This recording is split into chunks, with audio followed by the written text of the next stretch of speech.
ganito lang guys, pag haluan nyo ng beef, lulutuin nyo muna ng separate yung beef sa kabilang luto. Ayan, gayang ganyan. Tapos, luto ka rin dito ng beans. Pahinaan ko lang to siya guys, kasi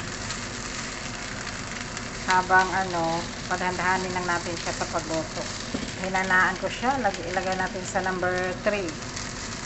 Kasi 9 to siya very high. So, ilagay ko siya sa 3. Tapos, lagyan ng konting salt ang ating beans. Ayan.